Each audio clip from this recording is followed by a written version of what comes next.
अब परमात्मा ने आकर ये ज्ञान दिया है और यथार्थ ज्ञान को भगवान ही बता सकते हैं, जीव तो अटकल लगाया करते हैं।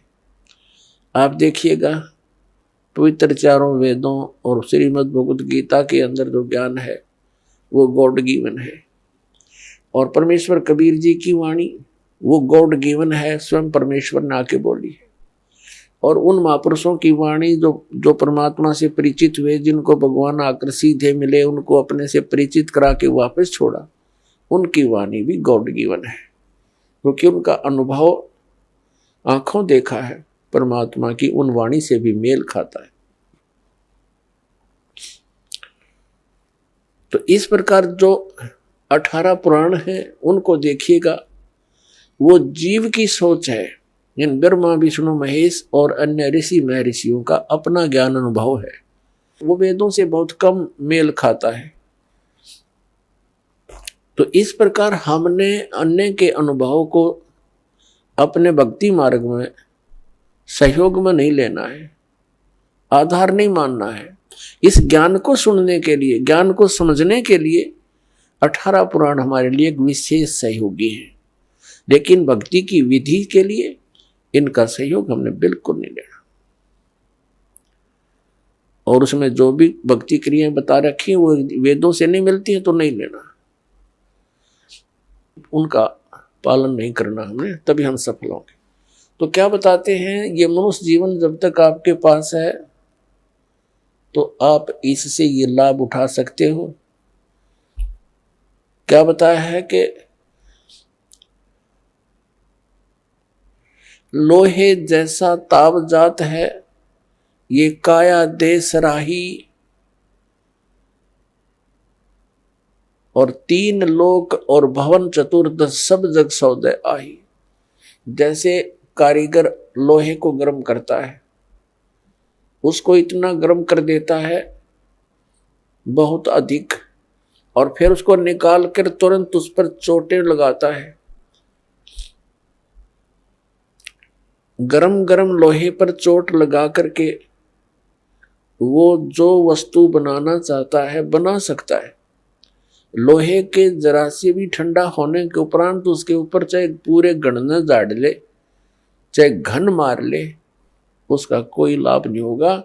वो टेढ़ा मेढ़ा बन जाएगा, वो वस्तु नहीं बनेगी जिसके लिए प्रयत्न किया गया था। तो ये मनुष्य जीवन जिसका शांत हो जाएगा, जब तक मनुष्य जीवन है ये लोहा गर्म है, इस पर राम नाम की चोट मार के आप जो बनाना चाहते हो बना सकते हो। जब ये ठंडा हो जाएगा, मृत्यु हो जाएगी, फिर कुछ नहीं हो, चाहे 5-6 इसकी श्राद्ध निकालते रहियो, वो तो ठंडा होने के बाद चोट मारनी है। और चाहे उसकी 13वीं करते रहियो, 13वीं 17वीं, वो तो लोहा ठंडा होने के बाद व्यर्थ प्रयत्न कर रहे हो। तो यहां क्या बताते हैं, 3 लोक और भवन चतुर्दश सब जग सौदे आही, दुगने तिगने किए चौगने किन्हु मूल गवाही।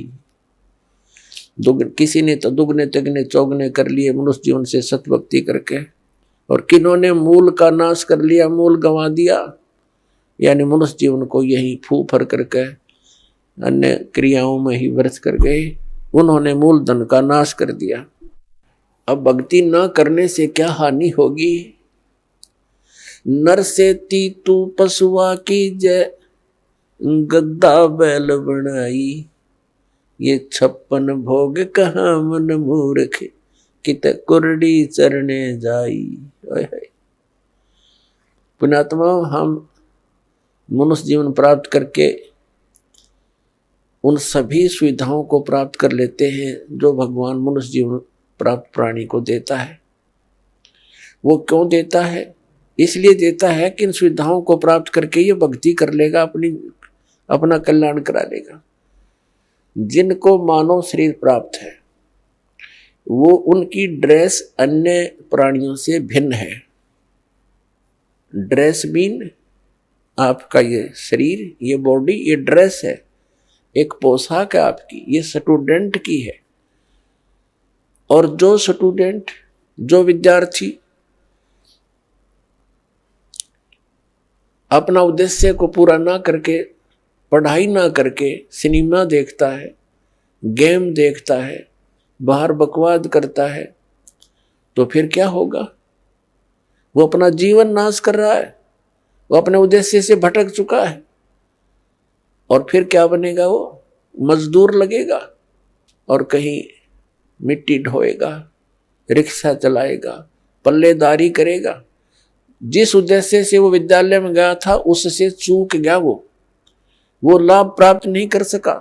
ठीक इसी प्रकार आप जी जिनको भी मानव शरीर प्राप्त है, चाहे वो रिक्शा चालक है, चाहे कोई मजदूर है, चाहे कोई धनी व्यक्ति है, चाहे अधिकारी कर्मचारी है, या कोई मंत्री, प्रधानमंत्री, मुख्यमंत्री, राष्ट्रपति है, ये सब स्टूडेंट हैं। और जो ये भक्ति साधना नहीं कर रहे, वो अपने उद्देश्य से भटक चुके हैं। माता पिता से प्राप्त उस धन का वो दुरुपयोग कर रहे हैं। हमारा माता पिता कौन है? कबीर भगवान। उसने हमें ये पूंजी दे करके आपको फ्री कर रखा है। जैसे बच्चे को माता पिता 15-16 वर्ष तक बिल्कुल फ्री कर देते हैं, बढ़िया कपड़े देते हैं, बढ़िया खाना देते हैं, कोई काम भी नहीं लेते हैं, पैसे भी खूब खर्च करते हैं, तुम किसी प्रकार अपना उद्धार करवाओ, अपनी शिक्षा पूरी कर लो। तो पुण्यात्मा परमात्मा ने आपको वो धन देकर यहाँ एक विशेष ड्रेस पर रखी है। इसमें विशेष सुविधाएं हैं जिससे आप भक्ति कर सकते हो। बच्चे को इसलिए सुविधा दी जाती है, विद्यार्थी को, कि उन इन सुविधाओं को प्राप्त करके ही वो अपनी भक्ति, वो पढ़ाई कर सकता है, तभी सफल हो सकता है। तो आप जी को परमात्मा ने ऐसी सुविधाएं दी है, खाने के लिए सुंदर अन्न, फल, आहार, काजू किस्म, सेब, संतरे, दूध, दही और सद्बुद्धि दे रखी। मकान झोपड़ी घालो, प्राकृतिक आपदाओं से बचने के लिए भूख लगे जब भोजन खा लो, प्यास लगे जब जल पी लो, सब उपलब्ध है। उसके साधन बता दिए, जल ऐसे मिलता है। और फिर करना क्या था? बस बच्चे पैदा करो, इनको ब्याहो, इनको बस पाल पोस दो, फिर मर जाओ। क्या यही काम था इसका? ये तो पशु पक्षी भी कर रहे हैं। इसके साथ साथ एक अनिवार्य कार्य था जिसका हमें पता चलकर भी हम इस पर नहीं चल सके, क्योंकि संत साधु जन जितने हैं वो बताते हैं, समझाते भी हैं, लेकिन उनके वचन में शक्ति नहीं, उनके पास वो पावर नहीं, उनके पास वो भक्ति मंत्र नहीं जिसे प्राप्त करके प्राणी फिर आगे इस मार्ग को आगे चल सके। जिस कारण से अब मानो नास्तिकता की ओर बढ़ रहा है। तो मनुष्य जीवन आपको प्राप्त हुआ, इसकी उपलब्धि ना करने से, भक्ति ना करने से फिर क्या होगा? नर से तीतू पशुआ की जय, गद्दा बैल बनाई, ये 56 भोग कहा मन बोरे, कहीं कुरडी चरने जाई। पुण्यात्मा, जब तक हम सत्संग नहीं सुनते तब तक हमारे ऊपर इस काल के माया व रूपी भांग का घना नशा होता है। कबीर साहब कहते हैं, कबीर ये माया अटपटी, सब गट आण अड़ी, और किस किस ने समझाऊं, या कुएं भांग पड़ी। जिस संसार में हम रह रहे हैं, यहाँ प्रत्येक व्यक्ति के एक ही विचार हैं और एक जैसे ही उसकी गाइडलाइन होती है अपने बच्चों को, कि भाई अपना बच्चे को शिक्षा के लिए भेजते हैं तो भी उद्देश्य यही बताते हैं कि तेरा रोजगार ठीक हो जाएगा। यानी जो भी ट्रेनिंग हमें मिलती है, रोजी रोटी और कपड़ा और कोठी, इनके बनाने की ही मिलती है। तो उस समाज में रह कर के आप अपना उद्देश्य भूल चुके हो। सत्संग में आने से कुछ समय आपको भगवान देता है, निश्चिंत होकर सत्संग सुनते हो और बहन भाइयों से मिलते हो, उनसे भी आपको फिर धीरे धीरे ये ज्ञान सुनने को मिलता है, तो आपकी रुचि बन जाती है। तो परमात्मा क्या बताते हैं कि आप मनुष्य जीवन प्राप्त हो, आपको कितनी सुविधा प्राप्त है। जब भूख लगती है खाना खा लेते हो, प्यास लगती है पानी पी लेते हो, गर्मी सर्दी से बचने के लिए मकान बना लिए। ये वैसे मकानों की आवश्यकता हमने इतनी चाहिए थी कि आवश्यकता से अधिक ना बनाए इनको। ये हमारा भक्ति बाधक है। जो भक्ति करना चाहते हैं मोक्ष कराना चाहते हैं तो उनको इन सब नियमों को फॉलो करना पड़ेगा जो बताए जाते हैं, क्योंकि वो भक्ति में बाधक है। और जो भक्ति बाधक है आप उनको भी साथ लेकर चल रहे हो तो आप ऐसा कर रहे हो जैसे किसी पशु के गल में लठ बांध दिया करते, ऐसा मोटा रस्से में गाल के। अब वो चल नहीं सकता उस स्पीड से जैसे उसे चलना चाहिए, चला गट्टियां पर लग गए। तो आप जी इन मर्यादाओं को पालन ना करके और भक्ति रूपी मार्ग पर चलने की चेष्टा करोगे, आप नहीं सफल हो सकते। तो इसलिए हमने ज्ञान के आधार से इन बुराइयों को, इन कुरीतियों को और सांसारिक परंपराओं को भी त्यागना पड़ेगा, तब हम इसमें सफल होंगे। फिर अपनी बड़ी स्पीड से चलेंगे। जैसे मकान बना लिया, ठीक है, आजकल परमात्मा ने दया कर रखी है, बढ़िया सुविधा आपको प्राप्त है, मकान बना लो, जैसा आवश्यक हो उतना ही, केवल उसी के लिए कि बढ़िया कोठी बनाऊं, लोगों का प्रशंसक बन जाऊं, ये हमारी अपनी सोच होती है, अध्यात्म मार्ग नहीं है। तो मकान बनाओ जितना आवश्यक हो और जितनी आपकी जेब अलाउड करती हो, आवश्यकता से अधिक खर्च मत करो। हमारे पूर्वज आपने देखे होंगे, हमने तो खूब याद है, झोंपड़ियों में टाइम पास कर गए कई कई पीढ़ी। उनका तो इतना काम है, एक चारपाई डालनी है आपने, चाहे 10 कमरों का मकान है आपका, एक कमरे में एक कोने में 3.5 बाई 7 फुट की जगह चाहिए आपने। घुटने तो घुड़िया तो मोकली है। कबीर साहब तक कहते हैं घर तो 3.5 हाथ और गढ़ा तो 4.25 है। कहे कबीर अधिका कहे उसको नहीं विचार। ये मनुष्य की जो शरीर है 3.5 हाथ का होता है।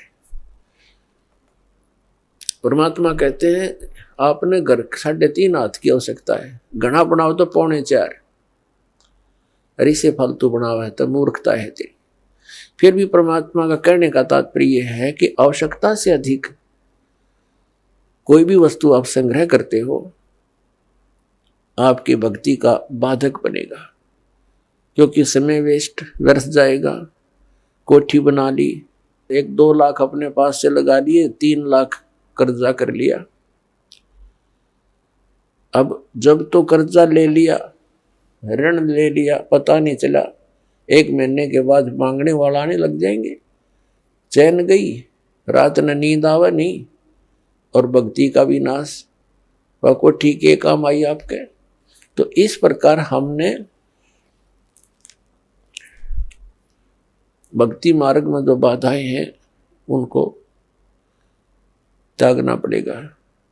अब क्या बताते हैं, परमात्मा ने हमें कितनी सद्बुद्धि दे रखी है, और ये भक्ति ना करने से इन कोठी बंगले बनाने में और धन बढ़ाने में अपना जीवन व्यर्थ कर जाएंगे।